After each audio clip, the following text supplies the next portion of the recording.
Welcome to the next part of Chemistry Chapter 5, Mole Concept and Stoichiometry. And in this part, we are going to study about percentage composition, empirical formula, and molecular formula. Percentage composition is a fairly easy topic. Let's start with that. Percentage composition. Percentage composition of a compound is the percentage by weight of each element present in it. Percentage by weight of each element present in it. And how you find it? With this formula. Total weight of the element in one molecule upon gram molecular weight or gram molecular mass of the compound multiplied by 100.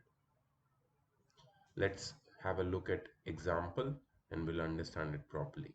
Calculate the percentage composition of various elements in sodium carbonate Na2CO3. So they've given the relative atomic masses of oxygen, sodium and carbon. Okay, we have to calculate the percentage composition of Na2CO3. Let me show you how to do it. Na2CO3. So first we'll find the relative molecular mass. Okay, so we have two sodiums, so 2 times 23, the relative atomic mass of sodium is 23, plus 1 carbon, that is 12, plus 3 oxygens, that is 3 times 16, 46, plus 12 plus 48, that is 46 plus 60, that is 106 units. This is the relative molecular mass of sodium carbonate. So percentage composition means percentage of each element. So number 1, percentage of sodium. Okay, how you calculate that? So what is the mass of sodium in Na2CO3? In one molecule of Na2CO3, the mass of sodium is 2 times 23, that is 46. The total mass of the compound, or you can say one relative molecular mass of one molecule is 106 by 100. So this will be 2 23s and 2 53s. So we have 2300 divided by 53, which is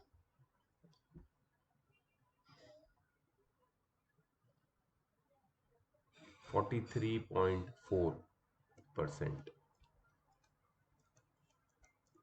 So this is the percentage of sodium. Then percentage of carbon. Okay. Now see, mass of carbon is 12 in one molecule because there is just one atom of carbon. Total mass is 106 by 100. So 2 6 are 253s are 600 by 53, which is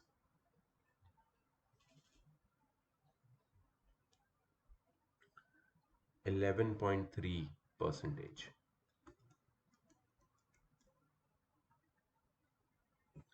And the third one is percentage of oxygen.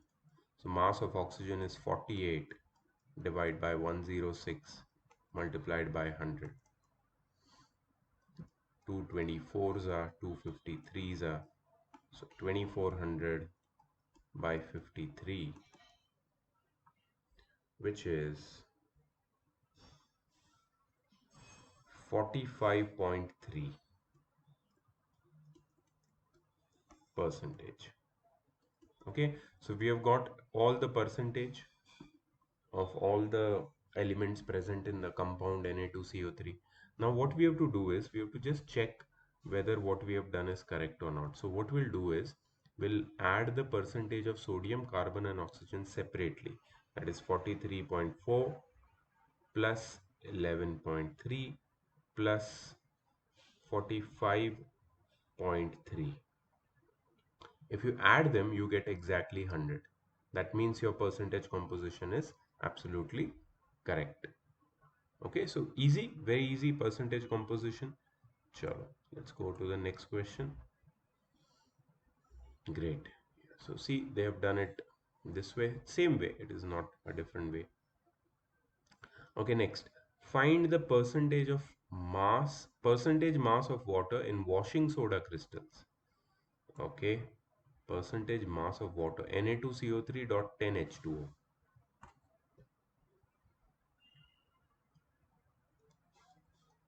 Na2CO3 dot 10H2O. Now, the total mass, or you can say relative molecular mass of Na2CO3 dot 10H2O. We just found Na2CO3's mass, which is 106 units, right? So 106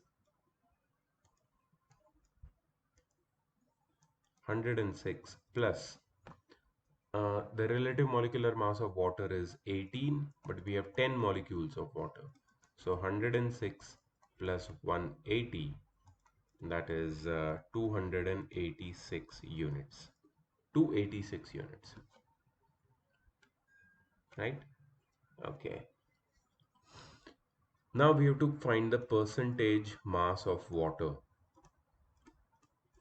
Okay, so that's mass of water upon total mass multiplied by 100.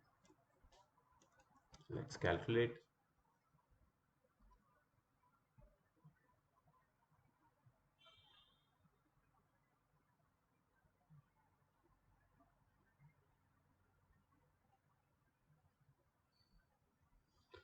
It is 62.9, approximately 62.9 percentage of water is there in one molecule of hydrated sodium carbonate crystals. 62.9. Let's check. Yes, absolutely correct. Okay, next question. A given sample has 30% ethyl alcohol by mass, the rest being water. Okay, so 30% ethyl alcohol and 70% water. Determine the percentage of carbon, hydrogen and oxygen in given sample. Okay, 30% ethyl alcohol by mass and rest being water. Okay, so we have a mixture actually. Mixture of ethyl alcohol, CH3OH, that's the formula for ethyl alcohol, plus water, H2O, where 30% is ethyl alcohol and 70% is water. We have to find the percentage of carbon, hydrogen and oxygen in this mixture.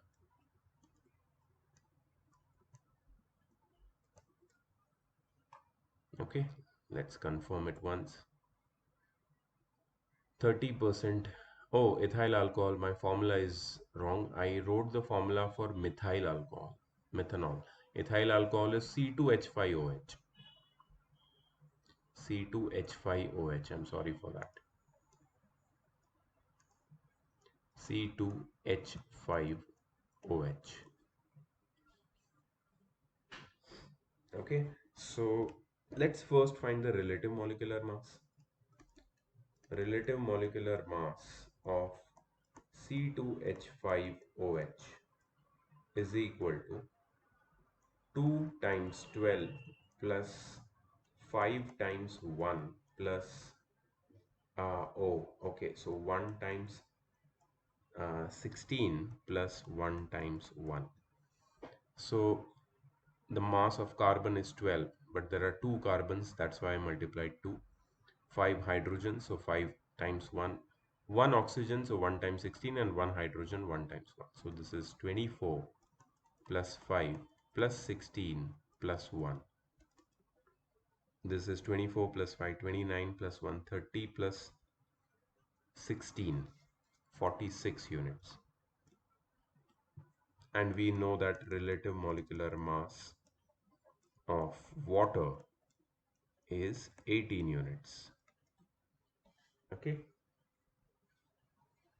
so we have got the relative molecular mass. Now let the total mass of mixture be x grams. Okay, therefore mass of C2H5OH, that is ethyl alcohol, is equal to 30% of X, right? Because 30% of this mixture is ethyl alcohol. So 30 upon 100 times X, that is 3x by 10.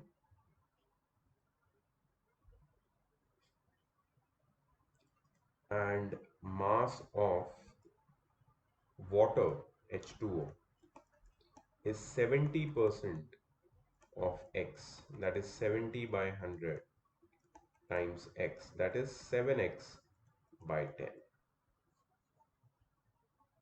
Okay, so we have got the percentage, we have got the ratio of these two constituents present in this particular mixture.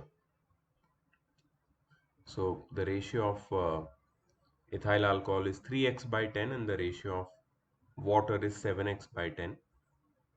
Total mass of mixture is x gram. See, we have to calculate the percentage of carbon, hydrogen and oxygen in the mixture. Okay, so let's see how can it be done. Okay, so we'll use unitary method. That's what I think it'll be easier. The way they have solved it, it's little, I don't understand that method. So I'm just going to simplify it for you. So we'll use unitary method. So how we are going to use unitary method? See, we know that in ethyl alcohol, the relative mass of ethyl alcohol is 46 units. And in 46 units of ethyl alcohol, we have 24 units of carbon. Okay, so we can say that um, ethyl alcohol C2H5OH and carbon. Okay, so if we have 46 units of ethyl alcohol, there are 24 units of carbon in it, right? But in reality, we have 3x by 10, 3x by 10 units of ethyl alcohol. That's the mass, right? So if we have 3x by 10 units of ethyl alcohol, how much carbon will be there in it? So 3x by 10 multiplied by 24, the whole upon 46. That is 3x times 24 upon 10 times 46. 2 12s are, 2 23s are. So we have 36x, 36x by 230. 36x by 230 units of carbon. Okay, so this is the quantity of carbon. Like that, you have to find quantity of oxygen, hydrogen, and everything. Okay, so see,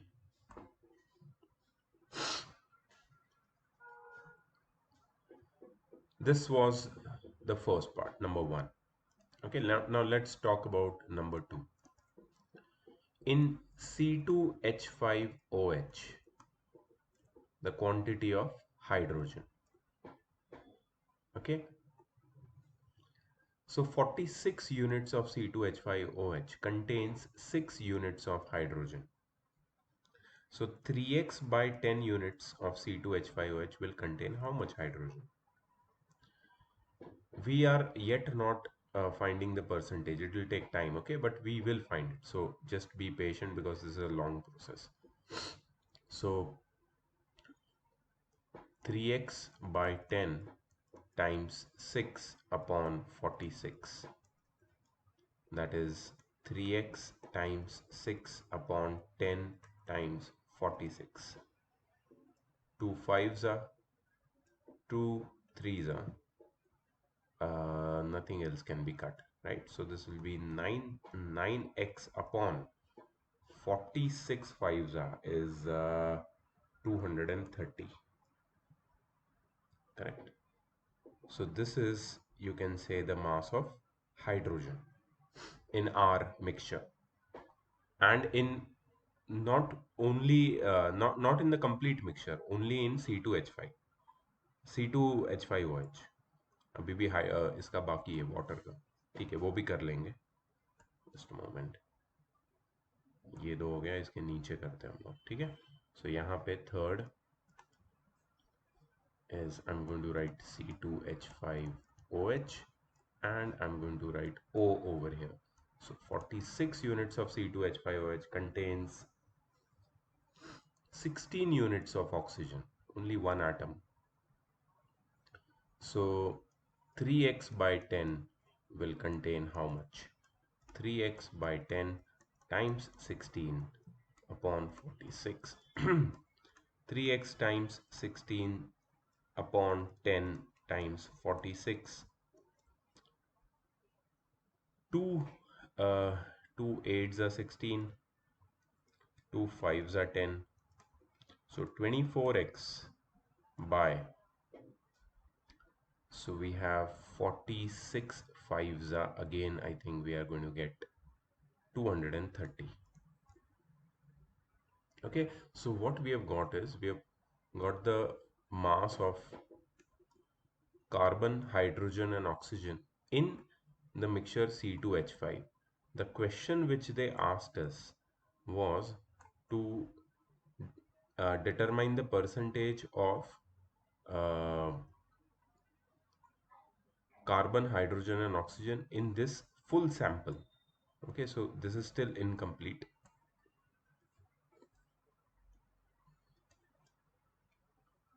Okay, so now we are done with finding the masses of various elements present in ethyl alcohol. Now we'll find the mass of various elements present in water. That is only two elements, hydrogen and oxygen. But the mass of water which we have is 7x by 10. So in the place of 3x by 10, now we'll use 7x by 10. Okay. Let's do it over here. So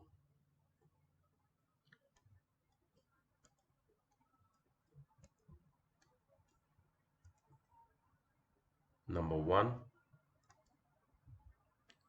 H2O and H. Now we know that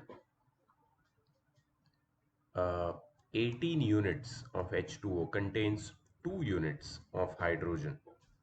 So 7x by 10 units of water will contain how much hydrogen? That is 7x by 10 times 2 upon 18. That is 7x times 2 by 10 times 18. 2 5s are 10. 7x by 90 units. So this is the mass of hydrogen which we have. Second is mass of oxygen. So H2O and O. 18 units of oxygen contains 16 units of oxygen.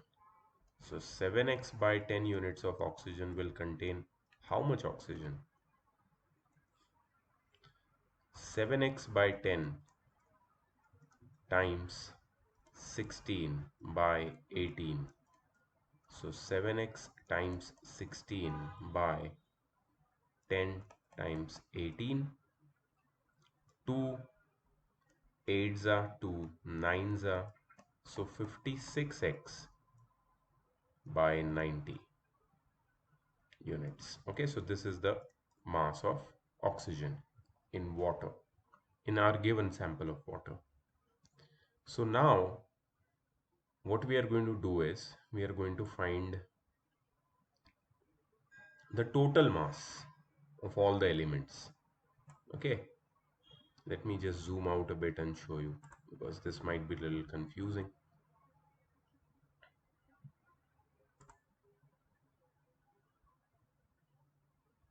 Okay, I think it's visible now.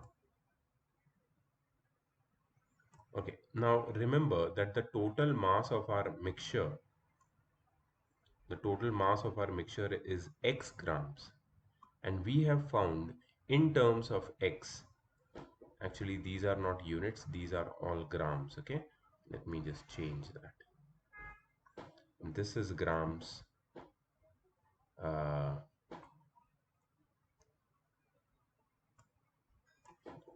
this is grams. This is grams. This is grams, and finally this is also grams. Okay, so we have to find the percentage of carbon, hydrogen and oxygen. For that, we have to calculate the total mass of carbon, hydrogen and oxygen present in the mixture in terms of x, divided by the total mass of the mixture, which is x, and multiplied with 100. So we get the percentage of each of these constituents, right? So let's find the percentage of carbon first. See, carbon is only there in ethyl alcohol. It's not there in water. So mass of carbon is 36x by 230. Fix. Okay. So first we'll start with percentage of carbon.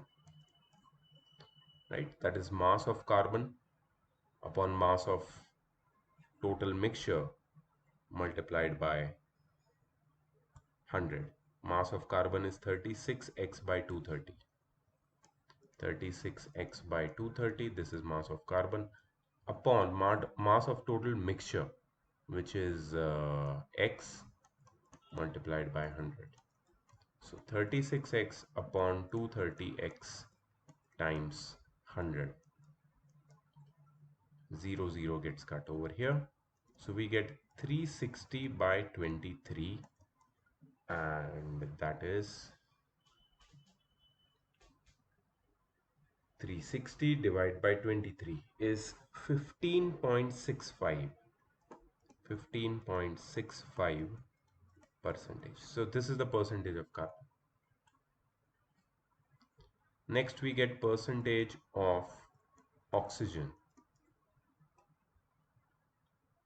Okay, percentage of oxygen. Now if you see the total mass of oxygen, it is there in C2H5OH also, 24x plus 230 over here, 24x by 230, and it is there in water also over here, 56x by 90. Okay, 56x by 90 grams. Okay, so we have to add these two quantities, 24x by 230 plus 56x by 90.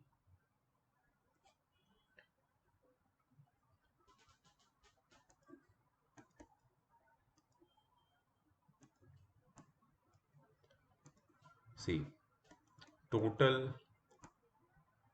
mass of oxygen is equal to 23x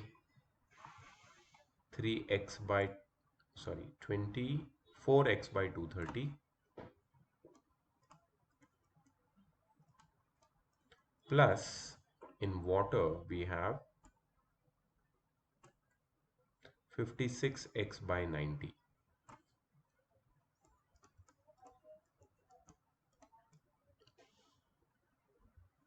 Okay, so let's take LCM and simplify and get this in fraction. Okay, let me do the calculation and I'll get back to you. Okay, so the LCM is coming 2070. So 239s are 2070 and 9023s are 2070. Okay, so now we can proceed ahead. So 24 times 9 is 216x plus 56 times 23 is 1288 x, the whole upon 2070. Okay, so 1288 plus 216 is 1504 x upon 2070. I think we can cut it with 2. So we'll get, if you cut it with 2, you get 752 over here, and here you get 1035. 1035. So you get 752x upon 1035. That is the total mass of oxygen in terms of x in the whole mixture.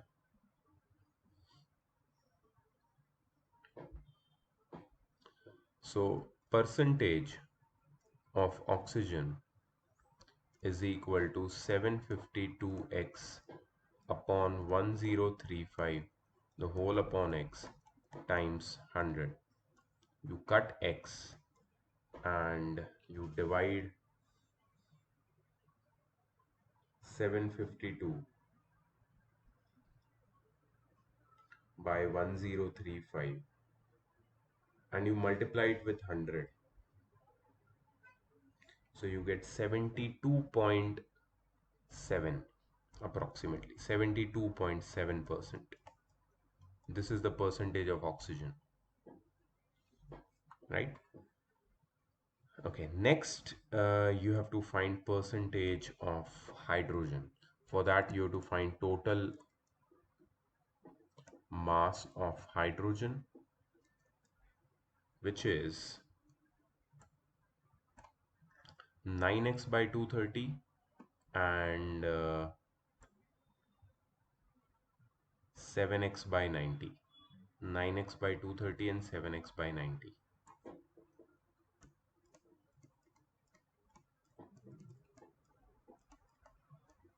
Okay, we've just found the LCM to be 2070. So 239s are 90, 23s are, so this will be 81x plus 7 times 23, it is 140 plus 21, 161.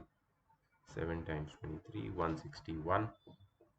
161x upon 2070. So 81 plus 161 is 242 upon 2070.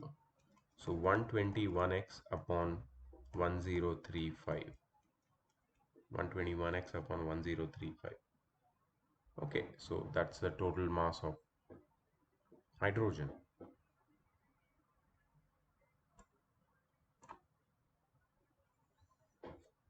Cool. So now that we have got total mass of hydrogen, we can find the percentage of hydrogen. 121x upon 1035, the whole upon x multiplied by 100. Okay, let's calculate this. X will cut. X is going to cut and we are getting 12100 divided by 1035. That's 11.69. Okay, so we've got all the percentage. Let's add and find whether it is correct or not. 11.69 plus 72.7 plus should be 100, right? Plus 15.65. Okay, so we are getting around about 100, not exactly 100, little higher than 100. Yeah, but this is the way of solving it with the long method. Now see the method with which they have solved over here. We'll also understand what they have done so that there is absolutely no confusion.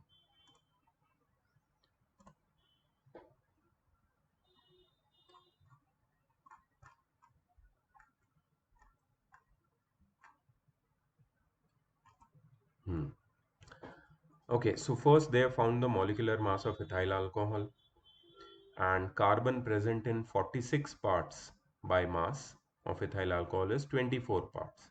So carbon present in 30 parts, by 30 parts because we have 30 percentage, is 24 by 46 times 30, that is 15.65.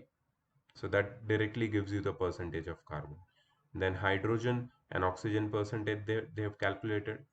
And then in water they have calculated hydrogen and oxygen percent, but here they have multiplied with 70 because there is 70% of water. And then they have added and they've got the same percentage as we have got. So our method is little longer, but calculation is similar because here also you have to do calculation.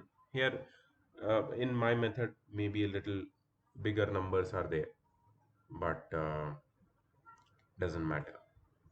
Okay, so that was percentage composition. There are many questions based on percentage composition in this topic. And the next topic here in today's video also has percentage composition in it. And this topic is empirical formula of a compound. Empirical formula. What is empirical formula? Let's see. The empirical formula of a compound is the simplest formula which gives the simplest ratio in whole numbers of atoms of different elements present in one molecule of the compound. Empirical formula molecular formula जैसा ही होता है, लेकिन it gives simplest formula, simplest ratio of in whole numbers of atoms of different elements present in one molecule of the compound. Let's understand with an example. जैसे hydrogen peroxide का formula है H2O2 और उसका empirical formula है HO, क्योंकि H2O2 में hydrogen और oxygen के जो एटम्स है उसका रेशियो है 2:2, जिसका सिंपलेस्ट रेशियो है 1:1. मतलब एम्पिरिकल फॉर्मूला में हम सिंपलेस्ट रेशियो लिखते हैं, सो H2O2 becomes HO, simply HO. So HO is empirical formula of H2O2, hydrogen peroxide. For example, glucose C6H12O6. ठीक है, इसको अगर रेशियो देखे 6:12:6 तो इट इज इक्वल टू 1:2:1. तो अगर ये सिंपलेस्ट रेशियो में फॉर्मूला लिखेंगे तो ये हो जाएगा C1H2O1 और CH2O. This is the empirical formula of glucose. So empirical formula is this formula of a compound which gives simplest ratio in whole numbers of atoms of different elements present in one molecule of that compound. Empirical formula mass is the sum of atomic masses of various elements present in the empirical formula. Empirical formula mass is the sum of atomic masses of various elements present in the empirical formula. तो मतलब एक तो molecular formula होता है, molecular mass होता है जो molecular formula से निकालते हैं, एक एम्पिरिकल मास होता है जो एम्पिरिकल फार्मूला से निकालते हैं. तो हाइड्रोजन पेरोक्साइड का जो मॉलिक्यूलर मास है वो है 2 + 32, दैट इज 34, बट उसका जो एम्पिरिकल फार्मूला मास है वो है 17, H का मास प्लस O का मास. सो हमेशा याद रखना एम्पिरिकल फार्मूला मास हमेशा मॉलिक्यूलर मास से कम ही रहता है, because empirical formula simplest formula है ना. हाँ, लेकिन हमेशा ऐसा नहीं होता है. जैसे H2O क्या है? वाटर का मॉलिक्यूलर फार्मूला, राइट, वाटर का. इसमें हाइड्रोजन और ऑक्सीजन का रेशियो क्या है? 2:1. क्या इसको और सिंपल कर सकते हैं? नहीं कर सकते, ये ऑलरेडी सिंपल है. इसलिए इसका empirical formula of water is also H2O. Molecular formula mass 18 units, empirical formula mass also 18 units. तो हो सकता है कि एम्पिरिकल फार्मूला और मॉलिक्यूलर फार्मूला सेम ही हो, बहुत सारे केसेस में सेम रहता है. किसी किसी केसेस में एम्पिरिकल फार्मूला और मॉलिक्यूलर फार्मूला सेम नहीं होते. Empirical formula is much more simpler. Empirical formula से हमें क्या समझ में आता है? It gives us simplest ratio in whole numbers of atoms of different elements present in one molecule of that compound. ठीक है. और ये हमें डिटरमाइन करना है, मतलब एम्पिरिकल फॉर्मूला हमें डिटरमाइन करना है। इससे हमें यू विल अंडरस्टैंड दैट इसका फायदा क्या है, इसका यूज क्या है। कोई भी हमें अननोन सब्सटेंस का अगर सैंपल दे देंगे और हमें अननोन सब्सटेंस के सैंपल में अगर परसेंटेज मिल जाएंगे तो हम लोग उसका एम्पेरिकल फॉर्मूला निकाल सकते हैं। एम्पेरिकल फॉर्मूला से हम उसका मॉलिक्यूलर फॉर्मूला भी ढूंढ सकते हैं, राइट। हमें पता चल जाएगा कि ये अननोन सब्सटेंस कौन सा कंपाउंड है। So that is why empirical formula is useful.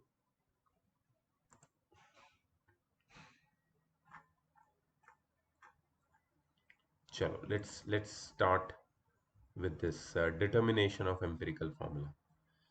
The empirical formula can be calculated from the percentage composition of the compound as follows. अगर तुम्हारे पास परसेंटेज composition है कंपाउंड का तो empirical formula तुम निकाल सकते हो। So percentage composition अगर हमारे पास है तो we can calculate empirical formula, लेकिन कैसे, मेथड क्या है? Number one, step number one.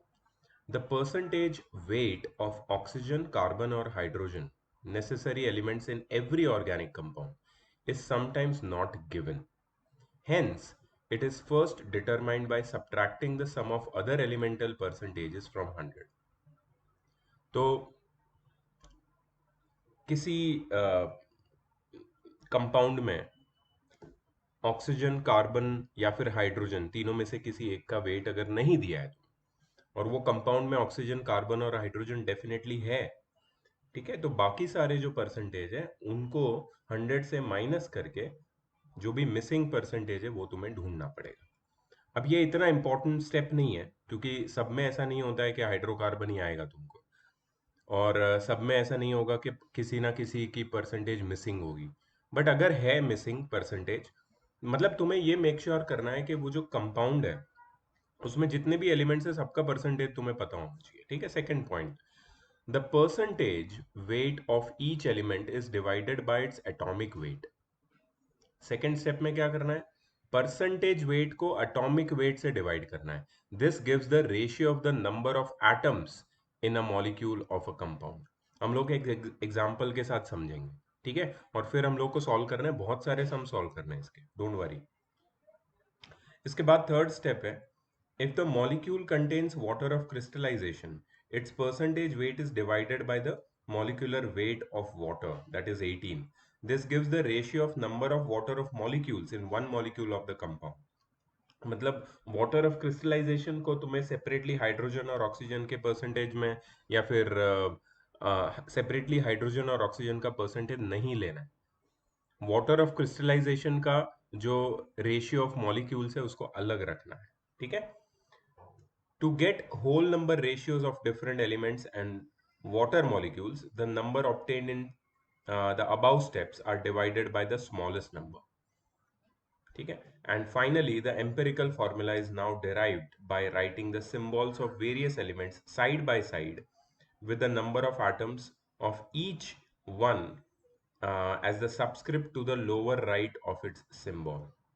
अब मोस्ट लोगों को ये पूरा बाउंस गया है, कुछ भी समझा नहीं है, हम लोग ये पूरा इसको समझेंगे, डोंट वरी अबाउट इट, ठीक है। एग्जाम्पल के साथ अच्छे से समझते हैं इसको। चलो फर्स्ट एग्जाम्पल क्या है, the molecular formula of an organic acid is CH3COOH। अच्छा ये तो सिंपल क्वेश्चन है, what is it's empirical formula. देखो CH3COOH मतलब C2H4O2, क्या तुम इसका एम्पिरिकल फॉर्मूला बता सकते हो? रेशियो क्या है, 2:4:2। इसका सिंपलेस्ट रेशियो क्या है, 1:2:1। सो इसका एम्पेरिकल फॉर्मूला क्या हो जाएगा, CH2O। ये है empirical formula for acetic acid और CH3COOH, ठीक है। नेक्स्ट, अब ये प्रॉपर क्वेश्चन आया है, याद रखना, इसको समझना प्लीज। फाइंड द एम्पेरिकल फॉर्मूले of the compounds with the following percentage composition. Number 1, zinc and chlorine. एक कंपाउंड है जिसमें जिंक है 47%, 47.8%, और क्लोरीन है 52.2%। तो तुम बोलोगे सर मुझे पता है इसका फॉर्मूला, जिंक क्लोराइड ZnCl2, और आंसर भी तुम्हें दिख रहा है यहाँ पे ZnCl2 है। लेकिन कैसे तुम निकालोगे, ये प्रोसेस का पूरा तुम्हें मार्क्स मिलेगा। ठीक है, तो मैं पूरा प्रोसेस तुम्हें एक्सप्लेन कर रहा हूँ, ध्यान से देखो कैसे टेबल बनाना है, क्या कैलकुलेशन करना है। तो सबसे पहले we have to write zinc and chlorine, ठीक है, with their percentage composition. Zinc का परसेंटेज कॉम्पोजिशन क्या है 47.8, क्लोरीन का परसेंटेज कॉम्पोजिशन क्या है 52.2।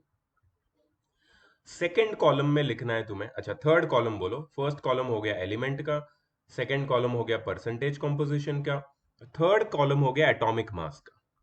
तुम्हें जिंक और क्लोरीन का एटॉमिक मास लिखना है। जिंक का एटॉमिक मास है 65, क्लोरीन का 35.5। कुछ स्टूडेंट्स को ये क्वेश्चन होगा कि क्या ये एटॉमिक मास हमें प्रोवाइड करेंगे। तो I feel that atomic mass तो तुम्हें प्रोवाइड शायद कभी कभी नहीं करे, तो तुम्हें ये लर्न करने पड़ेंगे। जो जो एटॉमिक मासेस हमने पूरे चैप्टर में यूज किए, वो सारे एटॉमिक मासेस तो तुम्हें लर्न होने ही चाहिए, बिकॉज किसी क्वेश्चन में पॉसिबल है कि तुम्हें एटॉमिक मास नहीं देंगे, तब तुम क्या करोगे। तो जिंक का एटॉमिक मास है 65, क्लोरीन का 35.5। इसके बाद एक बहुत इंपॉर्टेंट कॉलम है, दैट इज एटॉमिक रेशियो। तुम्हें ढूंढना है एटॉमिक रेशियो। तो क्या करना है, percentage composition divide by atomic mass करना है, 47.8 डिवाइड बाय 65, तो क्या मिलेगा 0.73। ठीक है, डिवीजन तो तुम्हें ही करना पड़ेगा। डोंट एक्सपेक्ट कि ये डिवीजन तुम्हें कोई करके देगा। ये डिवीजन थोड़ा सा ट्रिकी है, because there are decimals involve and there are long divisions involve, you can not divide directly. तो तुम्हें जो डेसिमल्स में आंसर निकालना है एटॉमिक रेशियो का, उसके लिए डिवीजन तुम्हें करना पड़ेगा। अच्छा, इसमें परसेंटेज कॉम्पोजिशन है 52.2 क्लोरीन का, और एटॉमिक मास है 35.5, डिवाइड करोगे तो यूल गेट 1.46। एटॉमिक रेशियो आ गया। Now the last column is simplest ratio. Simplest ratio में क्या करेंगे हम लोग, ये जो एटॉमिक रेशियोज मिले हैं तुम्हें दो, इसमें से सबसे छोटा एटॉमिक रेशियो कौन सा है 0.73। तो you will divide both the atomic ratios by 0.73. So 0.73 by 0.731 and 1.46 by 0.732। हो सकता है कभी तुम्हें 2 एग्जैक्ट ना मिले, तुम्हें मिलेगा 2.001 ऐसा कुछ मिलेगा, या फिर 1.998 ऐसा कुछ मिलेगा, तो उसको राउंड ऑफ करके तुम सिंपलेस्ट रेशियो में कन्वर्ट कर सकते हो। मेक श्योर कि ये जो सिंपलेस्ट रेशियो है तुम्हारा, वो होल नंबर ही होना चाहिए, होल नंबर ही होना चाहिए। सिंपलेस्ट रेशियो हमेशा होल नंबर रेशियो होगा, simplest ratio, always remember that. नहीं तो गलती होगी, सिंपलेस्ट रेशियो में पॉइंट आएगा तो फिर आगे क्या करना है वो मैं तुम्हें एक क्वेश्चन में बताऊंगा, but generally simplest ratio whole number में ही होना चाहिए। सो ये सिंपलेस्ट रेशियो क्या है, ये जिंक और क्लोरीन का रेशियो है। इसका मतलब है हमारे गिवन कंपाउंड में जिंक और क्लोरीन का रेशियो 1:2 है। Zinc 1 ratio, chlorine 2 ratio. So zinc is to chlorine is 1:2। और इसलिए जो एम्पेरिकल फॉर्मूला बनता है, उसको ये जो रेशियो में जो नंबर आते हैं, उसको जिंक और क्लोरीन की सबस्क्रिप्ट में लिख देना है। तो Zn के नीचे 1 लिखना है और क्लोरीन के नीचे 2 लिखना है, बट 1 तो हम लिखते नहीं है, Zn1Cl2 नहीं लिखते, हम सीधा लिखते हैं Zncl2। तो empirical formula of this compound is ZnCl2। ये है method for finding empirical formula. अब हम कुछ इसके जो सॉल्व एग्जांपल्स है, मतलब बाकी के जो एग्जांपल्स है वो हम लोग खुद ट्राई करते हैं। ठीक है, मैं तुम्हें एक्सप्लेन करता हूँ कि कैसे करना है इसको, टेबल बना के प्रॉपर। तो तुम्हारा जो एम्पेरिकल फॉर्मूला ढूंढने का जो पूरा प्रोसेस है वो पूरा क्लियर हो जाएगा। ये एक इंपॉर्टेंट पार्ट है पूरे चैप्टर का, इसके साथ 90% ऑफ चैप्टर खत्म हो जाता है। ठीक है, जो लास्ट पार्ट है वो बचता है, बट आई डोंट नो के तुम्हारे सिलेबस में वो है या नहीं है, but anyways we are going to do that.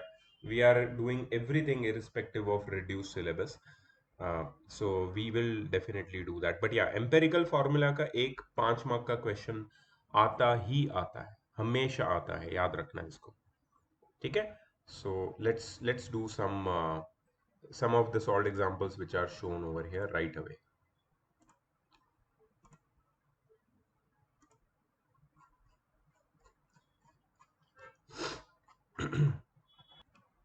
Okay, so we have magnesium, sulfur, oxygen and H2O। थोड़ा थोड़ा इसको समझ लो। देखो, हमारे कंपाउंड में अननोन कंपाउंड है ये, ठीक है। सपोज कोई सैंपल मिला है हमें, और केमिस्ट्री लैब में हम लोग फाइंड आउट करें कि ये सैंपल कौन से कंपाउंड का है। अब वो सैंपल को टेस्ट करने पे हमें पता चला कि उसके अंदर मैग्नीशियम है 9.76%, सल्फर है 13.01%, ऑक्सीजन है 26.01% एंड वाटर है 51.22%। अब ये वाटर हो ना हो, वाटर ऑफ क्रिस्टलाइजेशन के फॉर्म में होगा डेफिनेटली, ठीक है। तो इसका एम्पेरिकल फॉर्मूला हमको ढूंढना है। तो क्या मेथड है, क्या स्टेप है, कैसे हम लोग ढूंढेंगे, देखो दिखाता हूँ मैं तुम्हें। अभी मैंने जिंक क्लोराइड डिस्कस किया, बस सिमिलर मेथड है, कुछ ज्यादा फर्क नहीं है।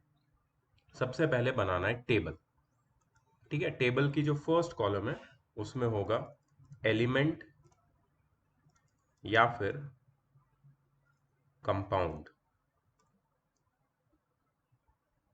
ठीक है। सेकेंड कॉलम होगा जिसमें होगा परसेंटेज कंपोजिशन, जो तुम्हें क्वेश्चन में दिया है। थर्ड कॉलम होगा जिसमें होगा एटॉमिक और मॉलिक्यूलर मास, एटॉमिक मास या फिर मॉलिक्यूलर मास। फोर्थ कॉलम में होगा atomic ratio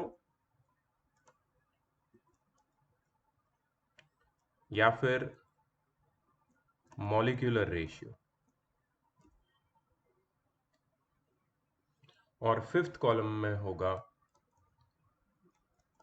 simplest ratio. Mostly सारे क्वेश्चंस में यही 5 कॉलम्स होते हैं। आगे तुम्हें मैं कुछ क्वेश्चंस ऐसे दिखाऊंगा जिसमें थोड़े से ये जो कॉलम्स के हेडिंग है वो चेंज हो जाएंगे, ठीक है। वो कब होंगे वो मैं डिस्कस करूंगा तुम्हारे साथ। But this is your overall table जो तुम बनाओगे, ठीक है। You are going to make this table.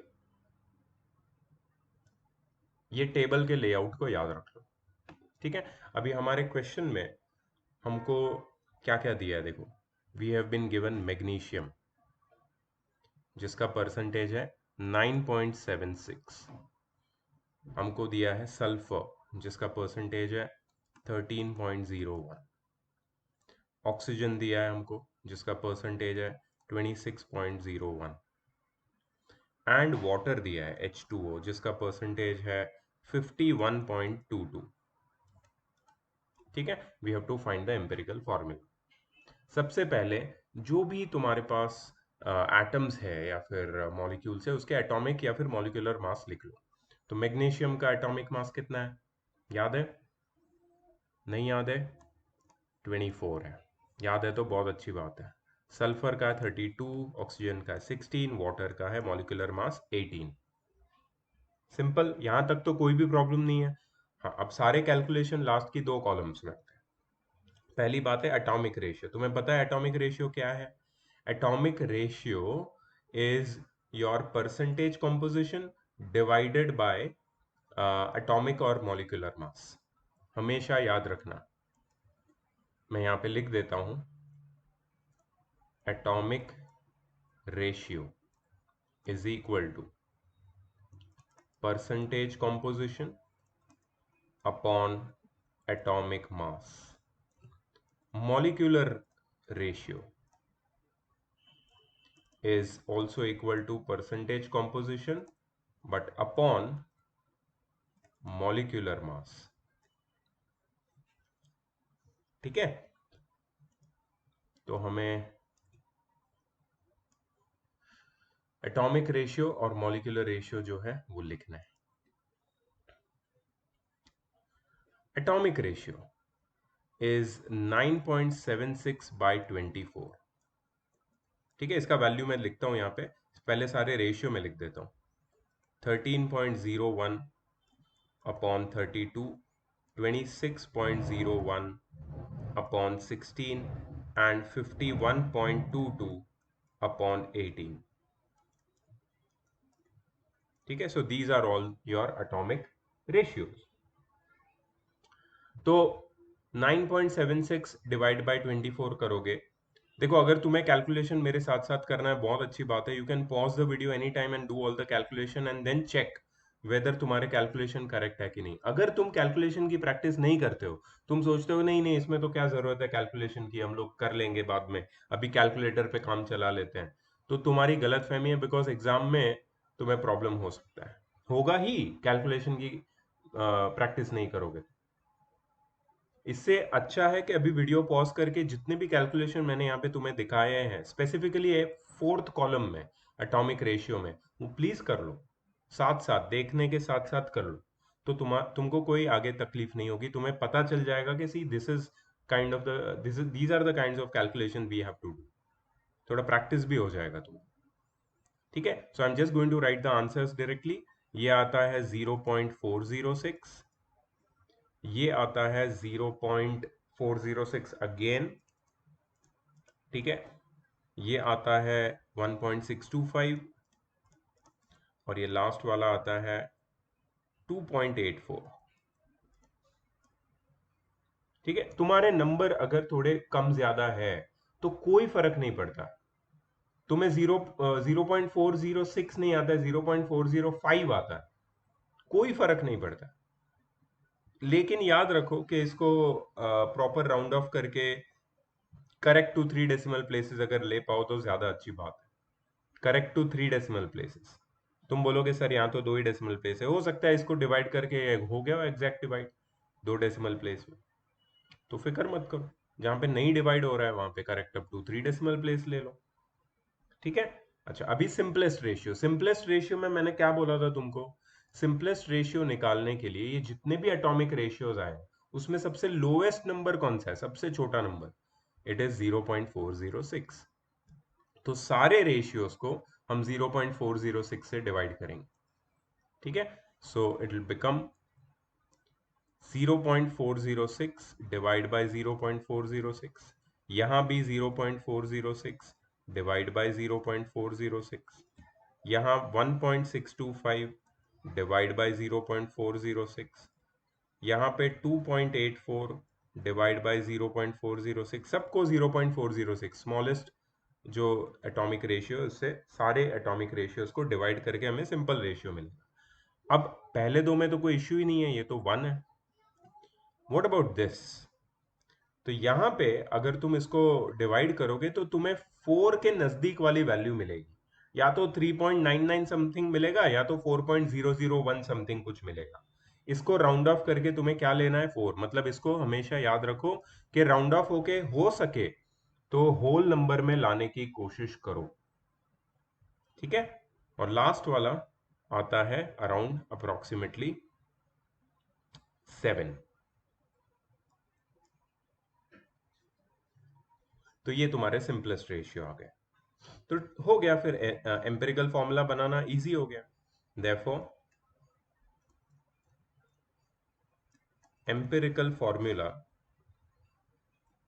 Is, हर एक एलिमेंट के सिंबल के नीचे जो उसका सिंपलेस्ट रेशियो है वही लिखना है तुम्हें, MgSO4, ओ के नीचे 4 आएगा सबस्क्रिप्ट में, डॉट डॉट H2O। अभी देखो H2O एक कंपाउंड है, H2O एक कंपाउंड है और यहाँ पे उसका सिंपलेस्ट रेशियो 7 दिखा रहा है, तो H2O वाटर ऑफ क्रिस्टलाइजेशन है। H2O के बाद तुम you cannot right like this, you cannot right like this H2O और इधर नीचे 7 नहीं लिख सकते, ठीक है, बिकॉज ये ऑलरेडी एक कंपाउंड है। यहाँ तो सब एलिमेंट्स थे इसलिए हमने सबस्क्रिप्ट डाल दी, लेकिन यहाँ पे हम सबस्क्रिप्ट नहीं डाल सकते। ठीक है, कंपाउंड्स में और मेटल्स में जनरली सबस्क्रिप्ट नहीं होती है, नॉन मेटल्स में आ जाती है सबस्क्रिप्ट, कंपाउंड्स में और मेटल्स में सबस्क्रिप्ट नहीं होती है, तो उसके आगे तुम्हें लिखना है 7H2O। This is the empirical formula. समझ में आया, मतलब टेक्निक समझ गए हो तुम। अभी तुम्हें क्या करना है, you have to focus on calculation part. अगर कैलकुलेशन पार्ट तुम्हें आ गया एक बार तो फिर कोई प्रॉब्लम नहीं है। ठीक है, आगे बढ़े, इसको नोट कर लेना, अच्छे से समझ लेना, नहीं समझ में आया वापस देखो वीडियो, मैंने क्या समझाया, एम्पेरिकल फॉर्मूला कैसे निकालना है। तो इससे पहले जो मैंने तुम्हें बताया था, let me show you that again. हमने जो डिस्कस किया था, ये जो स्टेप्स हमने डिस्कस किए थे, यू रिमेम्बर, 5 स्टेप्स। अब इसका मतलब तुम्हें समझ में आया 5 स्टेप्स का? जो पहले पढ़ा था तो तभी मतलब नहीं समझ में आ रहा था, बट अभी बिल्कुल ये क्लियर है। ठीक है, यही चीजें हमने की है जो ये लोग ने यहाँ पे लिखा है। So no need to remember, ऐसे कोई तुम्हें स्टेप्स नहीं पूछने वाला है कि write the steps for writing the determination of empirical formula. बिल्कुल नहीं, इसके ऊपर सिर्फ न्यूमेरिकल्स आता है। थियोरेटिकल क्वेश्चन ये चैप्टर में बहुत कम है, बहुत कम। सिर्फ लॉज या डेफिनेशंस आती है, तो वो तुम्हें लर्न करनी पड़ेगी। चलो नेक्स्ट।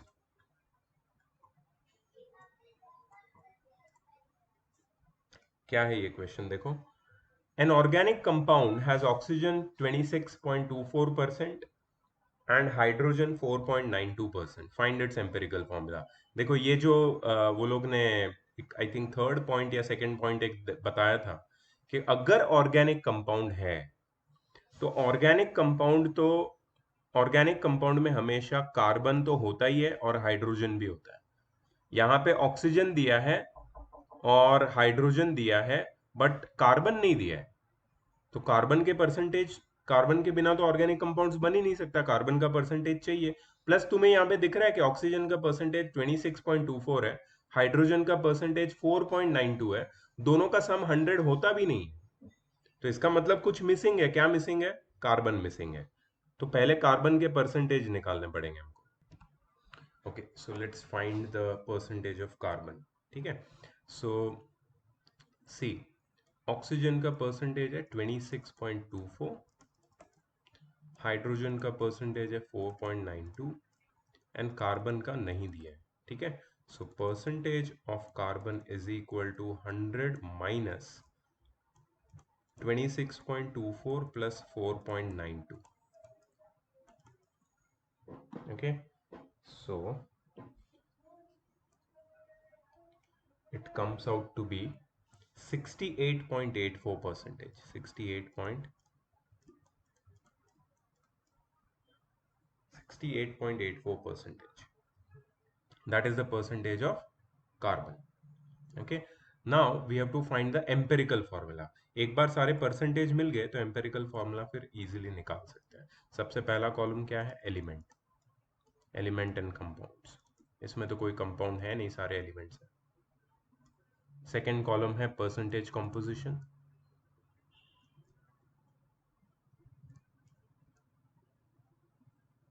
थर्ड कॉलम है एटॉमिक मास या मॉलिक्यूलर मास। यहाँ पे सारे एटम्स है तो एटॉमिक मास होंगे। उसके बाद है atomic ratio and the last column is simplest ratio. ठीक है, सो we are having only 3 elements. The first one is carbon, the second one is hydrogen and the third one is oxygen. Carbon का percentage हमने ढूंढा 68.84, hydrogen का हमें दिया हुआ है 4.92 और ऑक्सीजन का है 26.24.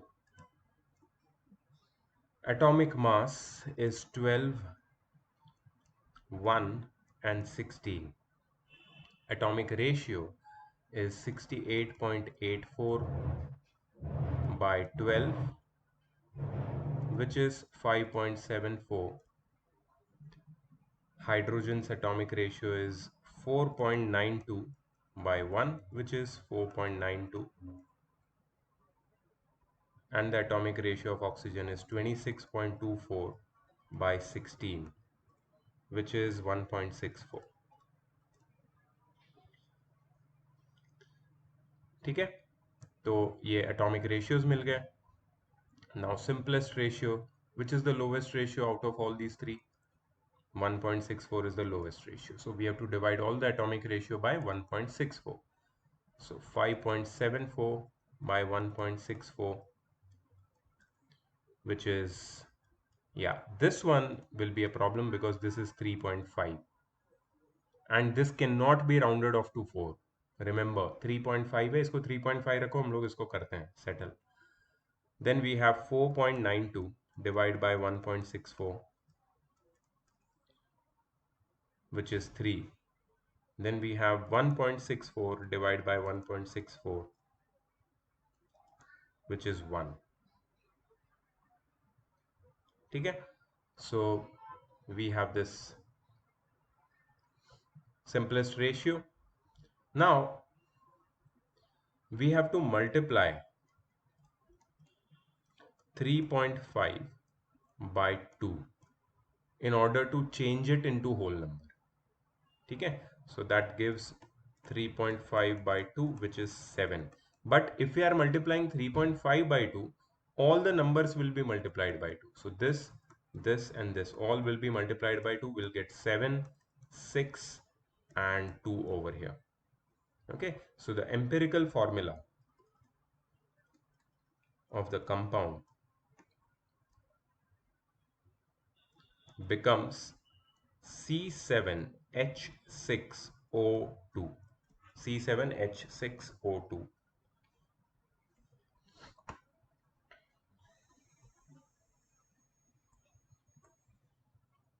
Understood? Let's go to the next question. Now, next question is based on determination of molecular formula. Let's read the theory of it and then come back to this question.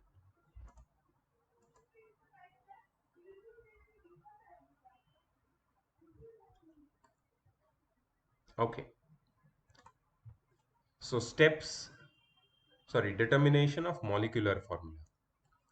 You just found the method of you just saw the method of finding empirical formula. How to find molecular formula?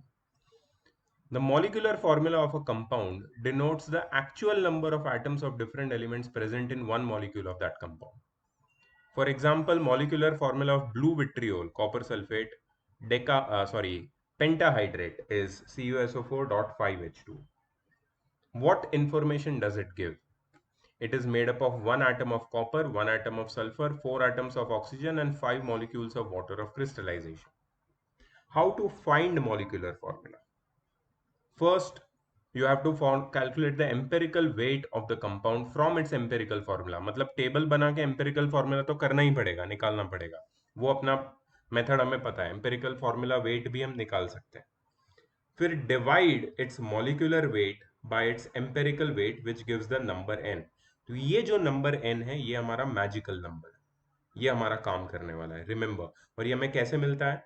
तुम्हें question में molecular weight देंगे, मतलब relative molecular mass of the compound देंगे.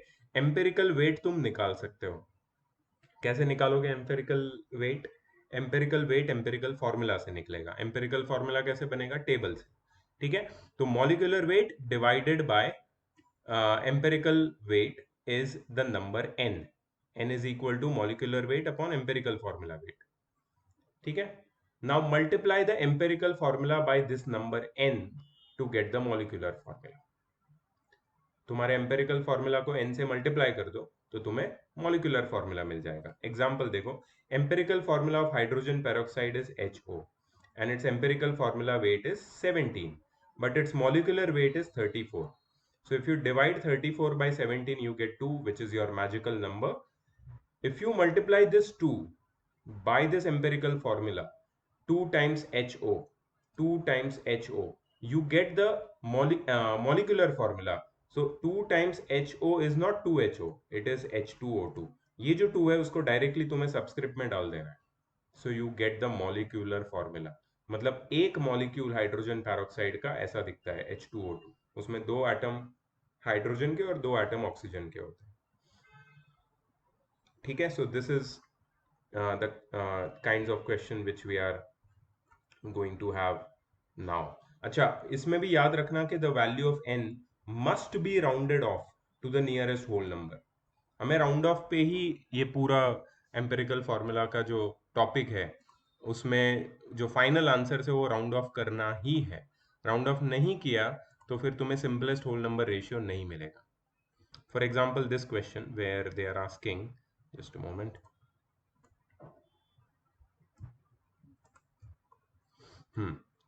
Calculate the empirical formula of a compound whose molecular formula is C8H6O4 and empirical formula weight is 83.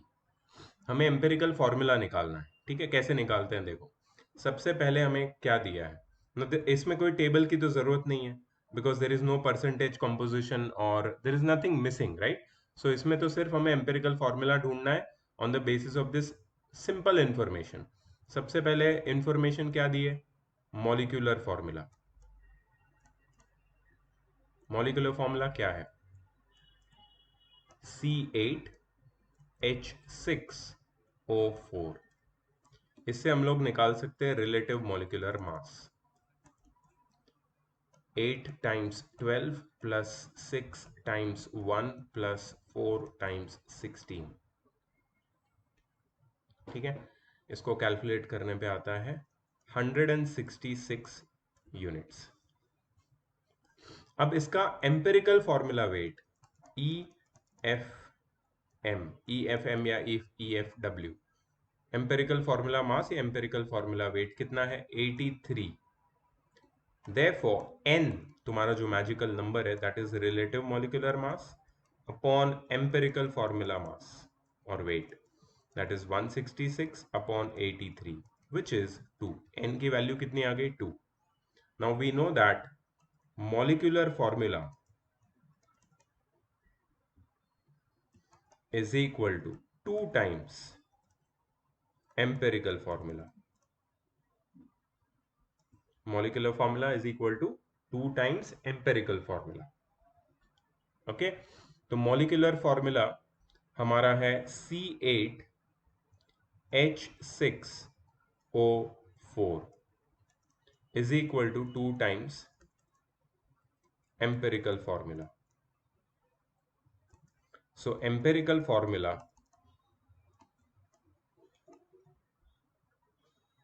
is equal to C8H6O4 divided by 2, ठीक है। अब divided by 2 मतलब तुम्हें यहाँ पे तो कोई ऐसे मैथमेटिक्स तो होगा नहीं, ये जो सिंपल जो नीचे नंबर्स दिख रहे हैं ना उसको डिवाइड बाय 2 कर दो तो तुम्हें मिलेगा C4H3O2, C4H3O2, सिंपल, ठीक है। So this is the method for finding empirical formula if molecular formula is given by using this n, that is that magical number, ठीक है। चलो अब थोड़े से बड़े क्वेश्चंस आएंगे आगे, पे अटेंशन।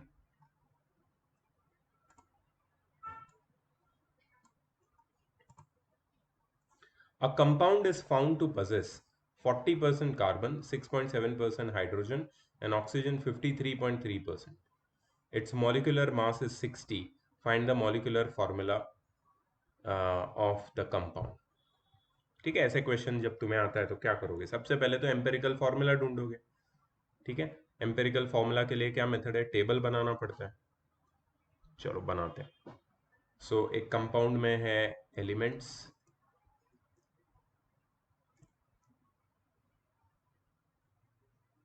ठीक है। उसके बाद उनका परसेंटेज दिया है यहाँ पे,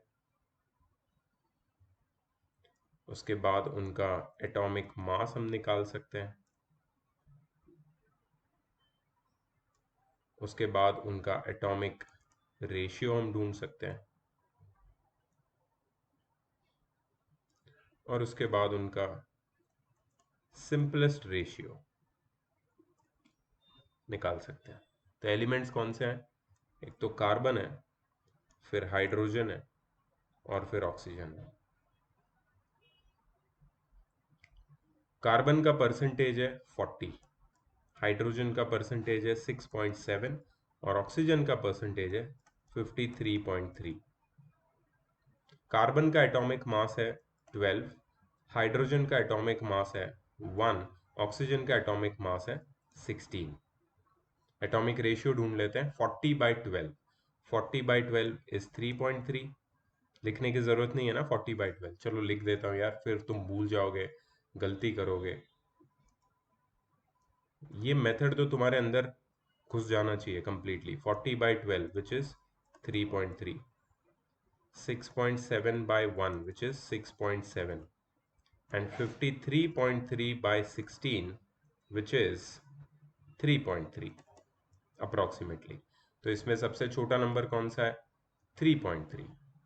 ठीक है, अब हम क्या करेंगे, सारे एटॉमिक रेशियो को 3.3 से डिवाइड करेंगे. 3.3 बाई 3.3 1, 6.7 बाई 3.3. अब यहाँ पे 2 पॉइंट समथिंग मिलेगा तुम्हें, इसको राउंड ऑफ करके सीधा 2 लिखो, इतना डरने की जरूरत नहीं है. ठीक है, 3.3 बाई 3.3 यहाँ पे आएगा 1. तो एम्पेरिकल फॉर्मूला ये कंपाउंड का कितना हो जाएगा? CH2O. CH2O. ठीक है. अच्छा, अब निकालेंगे हम उसका एम्पेरिकल फॉर्मूला मास या empirical formula wait. 12 plus 2 times 1 plus 16, that is 12 plus 2 plus 16, that is 14 plus 16, that is 30 units. 30, सिर्फ 30 लिखोगे तो भी चलेगा, कोई प्रॉब्लम नहीं है. ठीक है. अच्छा, इसका मॉलिक्यूलर मास तो दिया है, रिलेटिव मॉलिक्यूलर मास कितना है इसका? 60 यूनिट्स. ठीक है, देयरफॉर एन क्या हो जाएगा? Magical number, relative molecular mass upon empirical formula mass. 60 by 30 which is 2. हमें क्या ढूंढना है? Molecular formula. So molecular formula is equal to n times empirical formula. ये फॉर्मूला हम यूज करेंगे. So molecular formula is 2 bracket CH2O. अब ये जो 2 है इसको सबस्क्रिप्ट में मल्टीप्लाई कर दो. सो C2H4O2. C2H4O2 is your molecular formula of your given compound. Understood the whole method? Easy है ना ये वाला पार्ट? बहुत इजी है.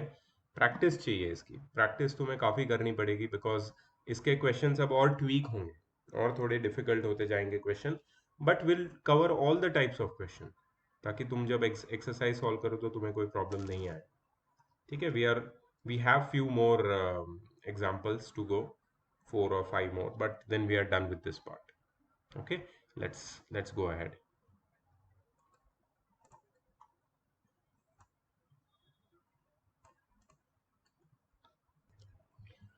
Okay, so the next question is calculate the empirical and molecular formula of the compound having following percentage composition. सीधा सीधा percentage composition तुम्हें दे दिया है और उसकी वेपर डेंसिटी दी है तुम्हें 45. वेपर डेंसिटी का क्या काम है हम लोग आगे देखेंगे. Let's first make the table. Okay, so element, percentage composition, atomic mass,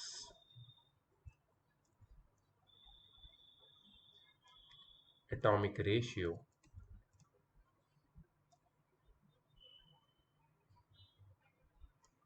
simplest ratio.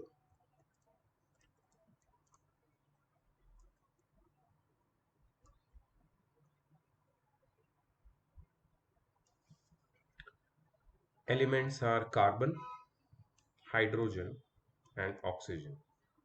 Carbon is 26.59%, hydrogen is 2.22%, oxygen is 71.19%. Atomic mass of carbon is 12, hydrogen is 1 and oxygen is 16. Atomic ratio 26.59 divided by 12, 2.216. 2.22 divided by 1 is 2.22 and 71.19 divided by 16 is approximately 4.45. Now the lowest among these ratios is 2.216. So we'll divide all the atomic ratio by 2.216. 2.216 divided by 2.216 is 1. 2.22 divided by 2.216. If you divide this, you get 1.00 something. You have to round it off to 1. And 71.19 divided by 4.45 divided by 2.216 is approximately 2. So we have got the simplest ratio. Therefore, empirical formula is CHO2. Chhotu CHO2. Okay, तो ये छोटू का molecular weight हमको निकालना है. क्या निकालना है? Empirical formula and molecular formula निकालना है. Okay, see we know one thing कि n जो होता है ना, n magical number, it's molecular weight, that is relative molecular mass upon empirical formula weight. ठीक है. अब मॉलिक्यूलर वेट तो नहीं पता है हमें, बट वेपर डेंसिटी पता है. वेपर डेंसिटी कितना है? 45. सो मॉलिक्यूलर वेट या relative molecular mass, molecular weight is 2 times vapor density, that is 90. Correct? So molecular weight is how much? 90 upon empirical formula weight. चलो ये तो डायरेक्टली निकाल सकते हैं. 12 plus 1 13 and 13 plus 32. 13 plus 32 is 45.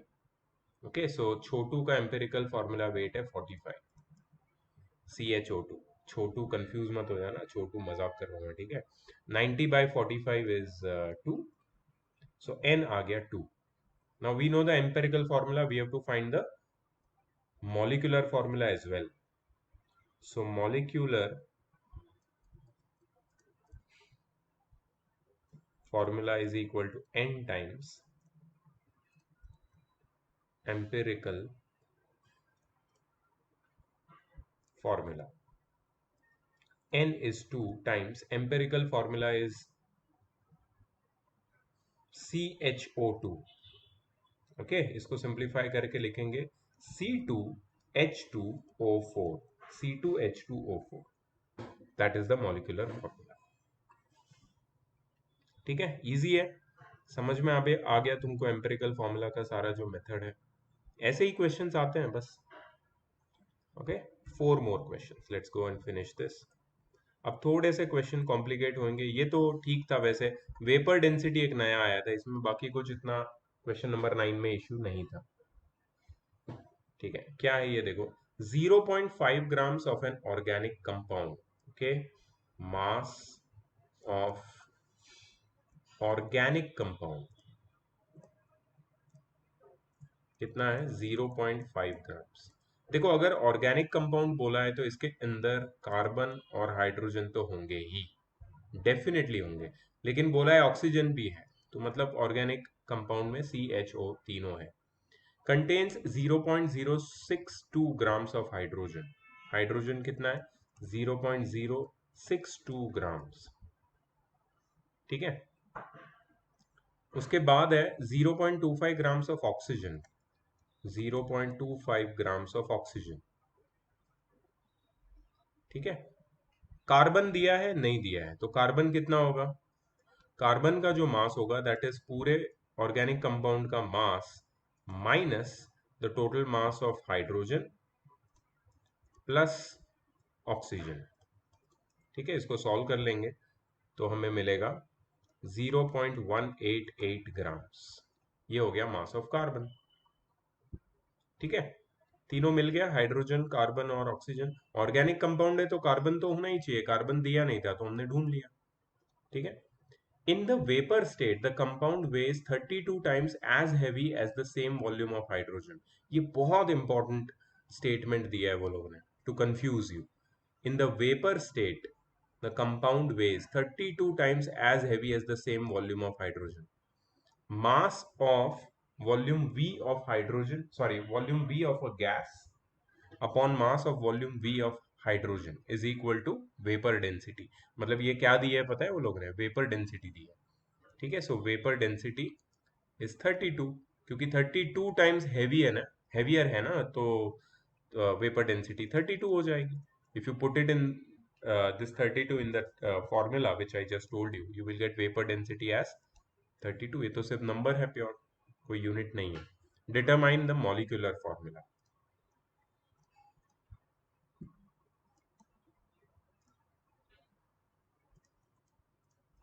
ठीक है, चलो लेट्स स्टार्ट. अब तुम बोलोगे सर यहाँ पे तो परसेंटेज दिया ही नहीं है, तो परसेंटेज हमें निकालना पड़ेगा.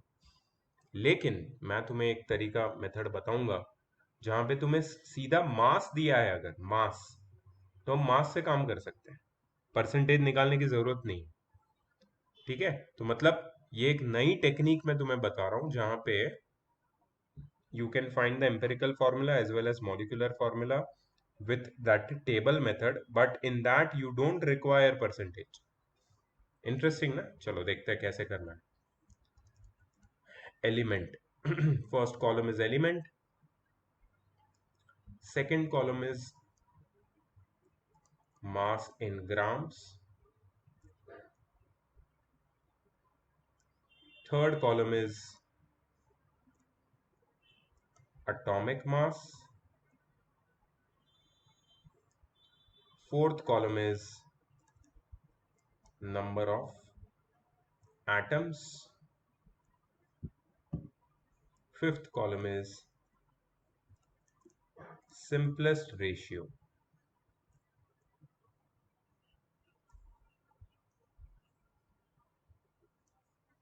ठीक है, फर्स्ट क्या आएगा तुम्हारा? कार्बन, फिर हाइड्रोजन, फिर ऑक्सीजन, ऐसे लिखते हैं. ठीक है, कार्बन का मास कितना है इन ग्राम? 0.188. परसेंटेज की जगह मास इन ग्राम्स आ गया, बाकी टेबल का लेआउट कुछ चेंज नहीं हुआ. एटॉमिक मास है कार्बन का 12.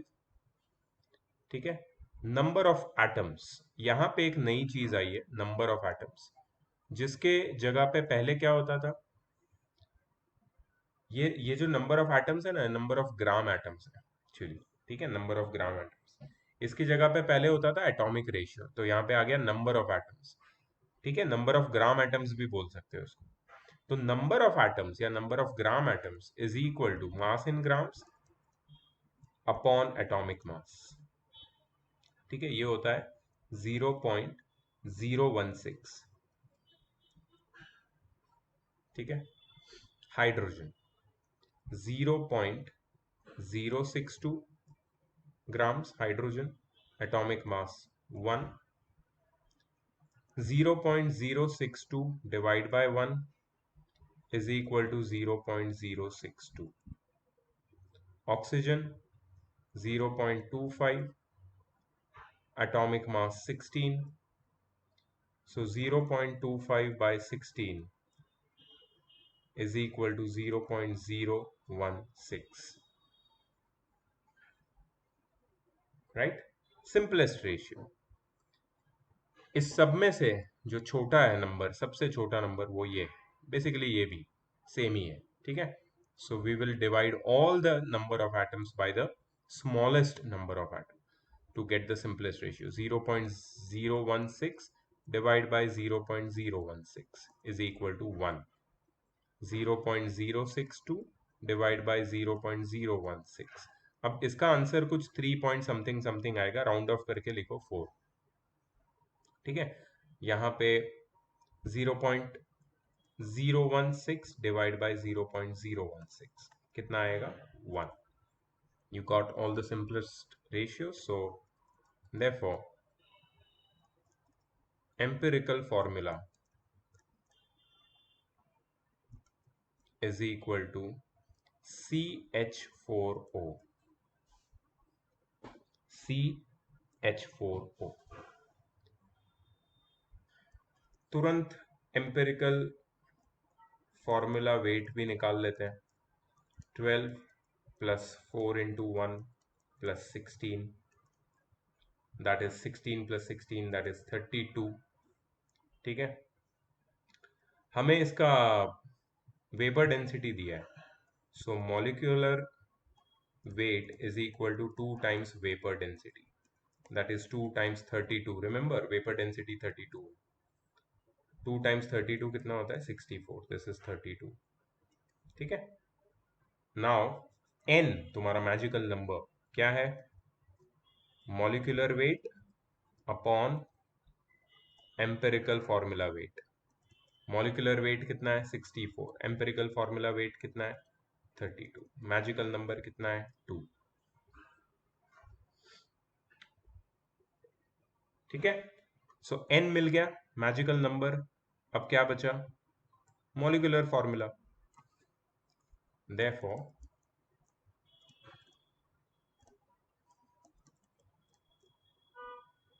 molecular formula is equal to n times empirical formula। n कितना है 2 टाइम्स एम्पेरिकल फॉर्मूला कितना है CH4O, तो ये क्या हो जाएगा C2H8O2, C2H8O। इजी। क्या डिफरेंट था ये क्वेश्चन में, परसेंटेज कंपोजिशन नहीं था, तो उसकी निकालने की भी जरूरत नहीं है। हमें मास दिया था तो हमने मास से नंबर ऑफ एटम्स ढूंढ लिया, number of gram atoms basically. ठीक है, और उससे सिंपलेस्ट रेशियो निकाल के वी फाउंड एम्पिरिकल फॉर्मूला। सो एक थोड़ा सा अलग टाइप का क्वेश्चन था, ऐसे आ सकता है question, so be aware about that.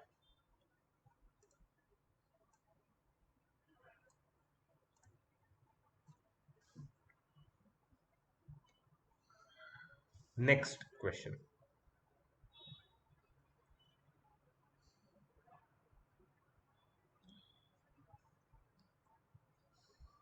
3.5 grams of nitrogen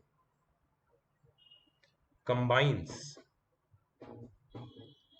with 2 grams of oxygen to form an oxide of nitrogen. What is the empirical formula of this oxide? अब देखो यहां पे भी तुम्हें कोई परसेंटेज नहीं दिया है। सो एक चीज तो क्लियर है कि when 3.5 grams of nitrogen combines with 2 grams of oxygen, it forms 5.5 grams of a compound of N2 and O2। ठीक है, 5.5 ग्राम्स ऑफ कंपाउंड बनता है किसका, N2 का और O2 का।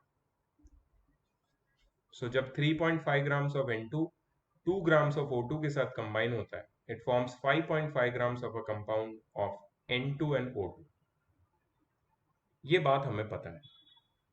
ठीक है, सो इससे हम लोग परसेंटेज निकाल लेते हैं, इससे हम लोग परसेंटेज निकाल लेते हैं। इससे क्या होगा पता है, परसेंटेज निकालने से एक मिनट मेरे को पहले वाला देखना, तो यहाँ पे हमको मास दिया था, कंपाउंड का मास दिया था, कंस्टिट्यूएंट्स का मास दिया था, तो ये वैसे भी कर सकते हैं यार, परसेंटेज नहीं निकालेंगे तो भी क्या फर्क पड़ता है, मास इन ग्राम्स तो है हमारे पास। ठीक है यार, वैसे करते हैं, चलो पहले जैसे क्वेश्चन किया वैसे ही सॉल्व करते हैं, थोड़ा सा विल अंडरस्टैंड इट। ठीक है, एलिमेंट,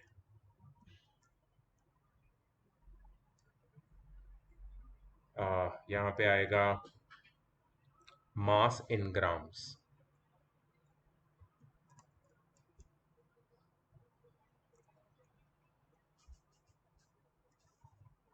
यहाँ पे आएगा एटॉमिक मास,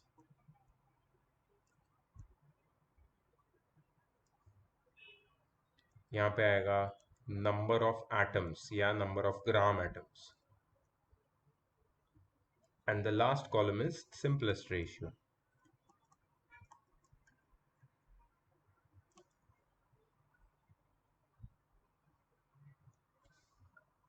तो हमारे पास सिर्फ दो एलिमेंट्स है, एक नाइट्रोजन है और एक ऑक्सीजन है। नाइट्रोजन का मास कितना है? 3.5 ग्राम्स और ऑक्सीजन का 2 ग्राम्स। एटॉमिक मास नाइट्रोजन का कितना है? 14। ऑक्सीजन का कितना है? 16। So number of atoms is mass in grams upon atomic mass. So 3.5 divided by 14, 3.5 divided by 14 is 0.25 number of gram atoms, and 2 divided by 16, 0.125.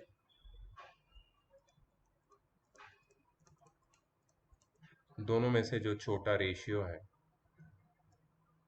that is 0.125. So 0.25 divided by 0.125 is equal to 2. 0.125 divided by 0.125 is 1, and therefore empirical formula is N2O. Easy? N2O, बस इतना ही करना था। तो अच्छा हमने percentage नहीं निकाला, easy है, कैलकुलेशंस भी इजी हो गया। तो जब मास दिया है तो मास से कर लो तुम, कोई प्रॉब्लम नहीं होगा इसमें। Second last question, on heating copper sulfate crystals CuSO4.XH2O 10 grams। हमारे पास कितना कॉपर सल्फेट क्रिस्टल्स था? 10 grams. Anhydrous copper 6.4 grams was left, मतलब 10 ग्राम्स में से 6.4 ग्राम्स कॉपर सल्फेट है और बाकी का वाटर ऑफ क्रिस्टलाइजेशन। कितना वाटर ऑफ क्रिस्टलाइजेशन होगा? 3.6 grams. Right the formula of crystalline sulphate. Right the formula मतलब मुझे लगता है कि इसका मॉलिक्यूलर फॉर्मूला मांग रहे हो, बट यहाँ मॉलिक्यूलर फॉर्मूला के लिए कोई तुम्हें मॉलिक्यूलर मास या कुछ दिया नहीं है, तो मतलब जो एम्पेरिकल फॉर्मूला है वो ही मॉलिक्यूलर फॉर्मूला होगा, ये हम अज्यूम कर सकते हैं। So for solving this you will not write elements, but you will write compounds in the first column. Why compounds? I'll let you know. Then there will be mass, then atomic mass नहीं आएगा, क्या आएगा? Molar mass या molecular mass. उसके बाद आएगा number of gram atoms, इसको हम मोल्स भी बोल सकते हैं, नंबर ऑफ ग्राम मॉलिक्यूल्स या फिर मोल्स। और फिर आएगा सिंपलेस्ट रेशियो।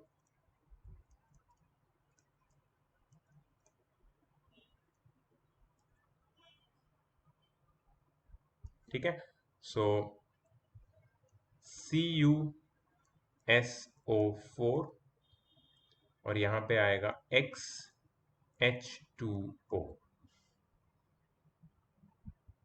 ये X तो लिखने की जरूरत नहीं है यार, ये तो सिर्फ हमारे रेफरेंस के लिए दिया है कि वहां पे कोई नंबर आने वाला है। एनीवेज, CuSO4 का जब मास जो तुम्हें दिया है दैट इज 6.4 ग्राम्स, और उसका जो मोलार मास है, मतलब कॉपर का 63.5 है, सल्फर का 32 है और ऑक्सीजन का 64 है, O4 का, इनको सबको ऐड करके 159.5 ग्राम्स आता है। ठीक है, तो इसके मोल्स कैसे ढूंढेंगे? Mass upon molar mass, 6.4 upon 159.5, और ये हमें देगा 0.04 मोल्स, 0.04 मोल्स। सिंपलेस्ट रेशियो तो आगे निकालेंगे। अच्छा, वाटर मैंने तुम्हें बताया था 10 ग्राम्स टोटल कंपाउंड है, उसमें से 6.4 ग्राम्स कॉपर सल्फेट है जो बचा, तो बाकी का वाटर ऑफ क्रिस्टलाइजेशन 3.6 ग्राम्स होगा। अब इसका मोलार मास कितना है? 18 ग्राम्स। ठीक है, सो 3.6 divided by 18 is 0.2। So simplest ratio 0.04 upon 0.2, which is hey, sorry, सबसे छोटे रेशियो को डिवाइड करना है, छोटे रेशियो से डिवाइड करना है, this is the smallest ratio. So 0.04 upon 0.04 होगा which is 1, and 0.04 upon 0.2 which is 5। ठीक है, so therefore empirical formula is CuSO4, उसके सबस्क्रिप्ट में कुछ चेंज नहीं होगा क्योंकि कंपाउंड है, तो नंबर हम आगे लिखते हैं .5H2O, सबस्क्रिप्ट में नहीं, कंपाउंड्स में नंबर आगे लिखते हैं in front of the compound. ठीक है, so this is the second last question, very easy right. Now empirical formula में मुझे लगता है कि you you guys have found that stability and comfort कि ये क्वेश्चंस आराम से सॉल्व कर सकते हो। ये गुड न्यूज़ ये है कि ये जो तुम्हारा क्वेश्चन, ये जो टॉपिक है, इससे 5 मार्क का एक क्वेश्चन, 5 या 6 मार्क का एक क्वेश्चन पक्का आता है पेपर में, तुम्हारे बोर्ड्स के एग्जाम में। तो इसको तुम्हें मास्टर कर लेना, इसके सारे क्वेश्चंस जितने भी है, कंसाइज में, सेलिना में जितने भी क्वेश्चन है सब कर लेना। एक ही बात याद रखो, देखो, it is not what matters, I tell you, सबसे पहले what matters is your clear concepts. Concept clear तभी होंगे जब ये तुम लेक्चर अच्छे से सुनो। बहुत बच्चे बोलते हैं कि हमको लाइव क्लास चाहिए, लाइव क्लास चाहिए। लाइव क्लास में तो देने के लिए रेडी हूं ना यार, मैं तो दूंगा ना लाइव क्लास, मैं थोड़ी मना कर रहा हूं। लेकिन लाइव क्लास का फायदा तभी होगा जब तुम्हें बेसिक आइडिया है कॉन्सेप्ट के बारे में, तभी तो तुम लाइव क्लास में मेरे साथ इंटरैक्ट कर पाओगे, डाउट पूछ पाओगे। अगर तुम मुझे ये सेम चीज मतलब जो लेक्चर है वो लाइव क्लास में देने की बात कर रहे हो, वो तो मैं नहीं दे सकता यार, क्योंकि उसमें कितना डिस्टरबेंस होता है लाइव क्लास में। कोई डिस्कनेक्ट हो जाता है, कोई इंटरनेट का इश्यू होता है, कभी कोई बात सुनाई नहीं देती, मुझे बार बार कंफर्म करना पड़ता है सुनाई दे रहा है, सुनाई दे रहा है, are you getting it, is somebody there, कोई बीच में डिस्टरबेंस आता है। ये सारी चीजें मुझे नहीं चाहिए, क्योंकि ये कॉन्सेप्ट सारे इतने लेंदी है, इतने टेक्निकल है, that I cannot afford to teach with disturbance. एक तो पहले से ही डिस्टेंस है हम दोनों में, हम लोगों में, टीचर और स्टूडेंट्स में, ऊपर से लाइव क्लास का डिस्टरबेंस नहीं हो सकता। लाइव क्लास में लूंगा, मैंने मना नहीं किया है, सिर्फ जल्दी मत करो लाइव क्लास की, क्योंकि हम लोग एटलीस्ट सिलेबस तो थोड़ा अच्छा खासा हो जाए, फिर लाइव क्लास हम लेके फायदा भी है। और मैं जो मेरी टेस्ट ले रहा हूँ उससे पहले मैंने सारे लाइव क्लास रखे हैं, पहले भी रखे हैं, अभी भी रखे हैं, आगे। So there are few people who are very impatient कि स्कूल की एग्जाम है, बस स्कूल के एग्जाम के हिसाब से हमारा सिलेबस होना चाहिए और तभी लाइव क्लास होना चाहिए, ज्यादा लाइव क्लास होना चाहिए। कैसे हो सकता है यार, लॉकडाउन में आप इतने कैसे डिमांड्स कर सकते हो? अगर क्लासेस खुले होते तो डेफिनेटली हम तो करते ही हैं यार।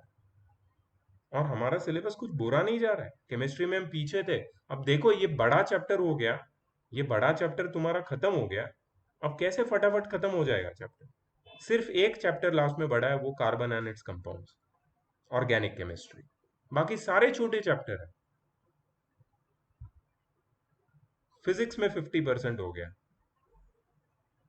मैथ्स में कितना अच्छा चल रहा है सिलेबस।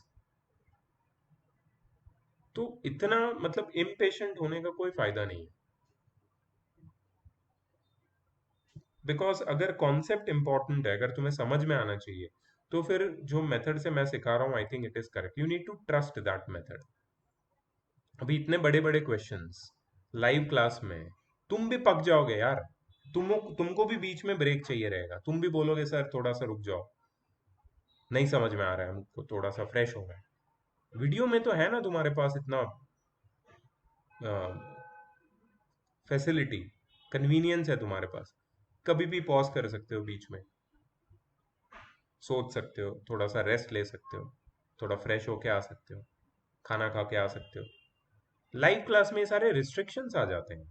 और लाइव क्लास मुझे लगता है सिर्फ इंटरक्शन और डाउट क्लियरेंस के लिए होना चाहिए। बाकी जो पूरा चैप्टर पढ़ना है, जो तुम मिस कर रहे हो स्कूल में, कुछ नहीं समझ में आ रहा है because of that bloody live का क्लास वाला शेड्यूल, जो पूरा फॉर्मेट, तो वो पूरा चीज तो मैं तुम्हें दे रहा हूं ना यार। चैप्टर समझना ही है ना तुम्हें, तो आखिर क्या करना है, आखिर तुम्हें टीचर की बात तो सुननी है ना। डाउट तो कब आएगा, जब पूरी बात सुन लोगे तुम।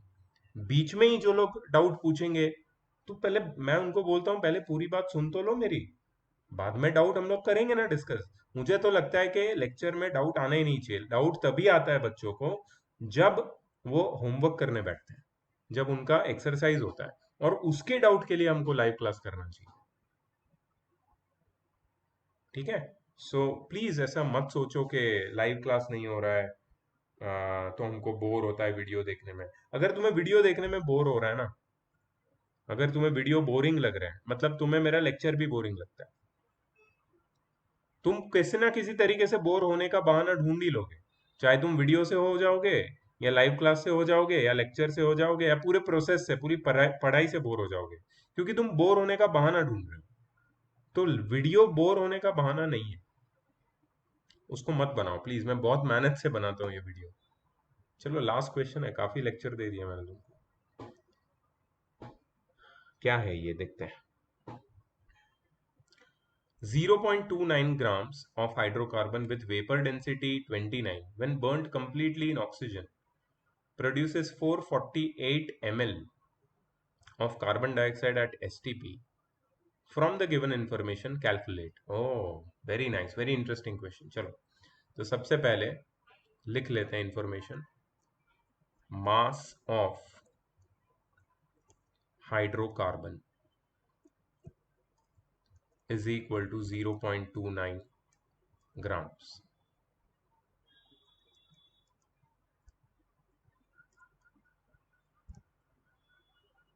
Vapor density 29। अगर वेपर डेंसिटी पता है तो मॉलिक्यूलर मास भी पता चल जाएगा ना। मॉलिक्यूलर मास या फिर मॉलिक्यूलर वेट क्या हो जाएगा, 2 times vapour density, which is 2 times 29, which is 58। जब ये कंपाउंड को ऑक्सीजन में बर्न करते हैं, it produces 448 ml of carbon dioxide eight STP। CO2 produced is equal to 448 ml at STP। ठीक है, चलो ये सारी चीजें तो क्लियर है। Mass of carbon dioxide formed क्या है। देखो हमें एक बात पता है, मोल कॉन्सेप्ट हमें इतने अच्छे से आता है कि हमें एक बात पता चल गई है कि 1 mole of CO2 weighs 44 grams, है ना, and occupies 22,400 ml। 1 mole of CO2 weighs 44 grams and occupies 22,400 ml। हमारे पास कितना CO2 बना है, 448 ml। 448 ml। 448 ml का जो वेट है वो कितना हो, 448 ml का वेट कितना होगा। सो 448 मल्टीप्लाइड बाय 44 अपॉन 22,400। ठीक है, इसको जब कैलकुलेट करोगे तुम तो तुम्हें मिलेगा 0.88 ग्राम्स। ठीक है, तो सबसे पहला आंसर आ गया मोल कॉन्सेप्ट से, mass of carbon dioxide form. Okay, next, mass of element carbon in carbon dioxide. ओ, हमारे कार्बन डाइऑक्साइड में कार्बन का मास कितना है ये पूछा, ये फर्स्ट क्वेश्चन था। सेकंड क्वेश्चन में यहां पे लिखता हूं, सेकंड आंसर। देखो हमें पता है कि कार्बन डाइऑक्साइड का मास 44 ग्राम्स है। Relative molecular mass of CO2 कितना है, इज 44 ग्राम्स। और ये कितना कार्बन कंटेन करता है, इसमें कार्बन होता है 12 ग्राम्स। तो हमारा जो कंपाउंड है वो है 0.88 ग्राम्स। तो उसमें कितना कार्बन होगा, सो 0.88 मल्टीप्लाइड बाई 12 डिवाइड बाय 44। 44 0.02 जा, सो ये हो गया 0.24 grams. 0.24 grams. Third question easy है ना, सब यूनिटरी मेथड से हो रहा है। एम्पिरिकल फॉर्मूला का अभी कुछ आया नहीं है, आएगा अभी। Mass of hydrogen and hydrocarbon बहुत इजी है। Mass of hydrogen is equal to mass of hydrocarbon minus mass of carbon. Mass of hydrocarbon minus mass of carbon. ठीक है। सो मास ऑफ हाइड्रोकार्बन तो मुझे पता है 0.29 grams, minus mass of carbon 0.24 grams, तो कितना हो गया 0.05 grams, 0.05 grams.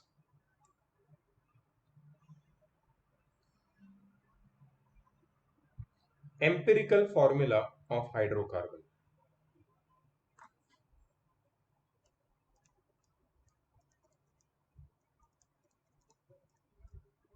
Empirical formula of hydrocarbon,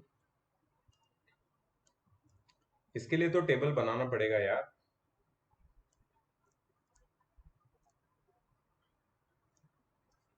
तो सबसे पहला कॉलम है एलिमेंट, उसके बाद वाला कॉलम है मास, क्योंकि परसेंटेज नहीं है ना अपने पास, तो मास है। उसके बाद वाला कॉलम है एटॉमिक मास, उसके बाद वाला कॉलम है gram atom, number of atoms या ग्राम एटम्स। उसके बाद वाला कॉलम है सिंपलेस्ट रेशियो। एलिमेंट है तुम्हारा कार्बन और हाइड्रोजन। कार्बन का मास है 0.24 ग्राम्स और हाइड्रोजन का है 0.05 ग्राम्स। एटॉमिक मास कार्बन का है 12, हाइड्रोजन का है 1। ग्राम atoms 0.24,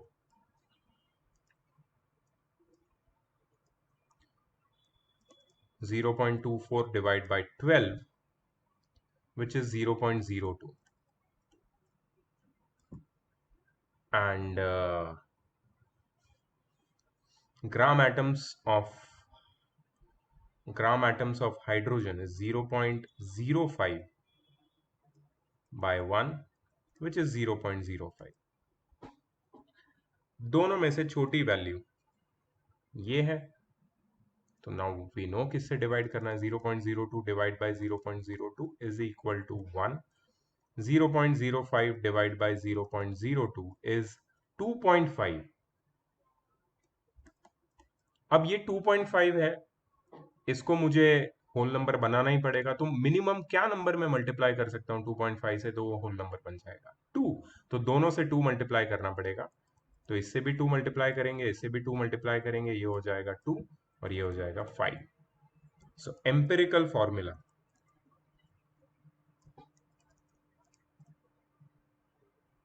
will be C2H5। Empirical formula will be C2H5। ठीक है।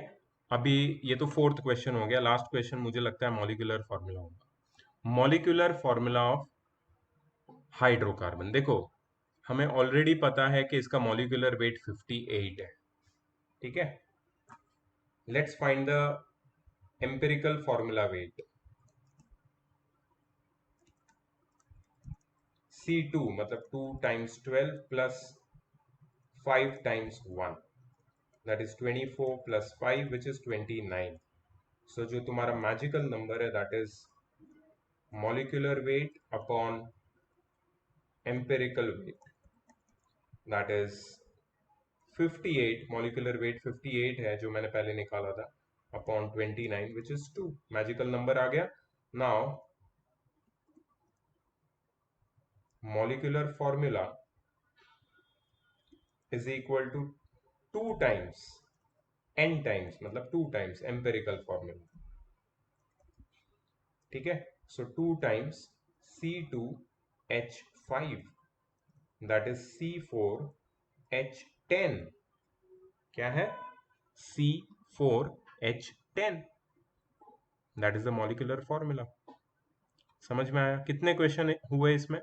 5 क्वेश्चन हो गए, मतलब 5 मार्क का होगा ये क्वेश्चन। मोल कॉन्सेप्ट इन्वॉल्व है, एम्पेरिकल फॉर्मूला इन्वॉल्व है, गेल-लुसाक्स लॉ इन्वॉल्व है, सब कुछ इन्वॉल्व है। Avogadro's law of course, because that's the base. ठीक है, सो देखो चैप्टर यहाँ पे कंप्लीट है, और एक पार्ट है but that's kind of a miscellaneous part, so I consider the chapter to be over. ऐसा कुछ भी नहीं है जो हमने नहीं पढ़ा है, so you should be ready for your test. But तुम्हें बस यही है कि कोई भी चीज समझने के लिए ना तुम्हें वीडियो तो देखना ही पड़ेगा, लेक्चर में बैठना ही पड़ेगा, चाहे मैं लाइव लूं या चाहे मैं ऑनलाइन पढ़ाऊं, उसके बाद ही हम इंटरेक्शन कर सकते हैं लाइव क्लास में जाके। तो अब कुछ भी डाउट है तो मुझे बताओ, will go live and will do interaction. Okay, see you in the next class, bye bye.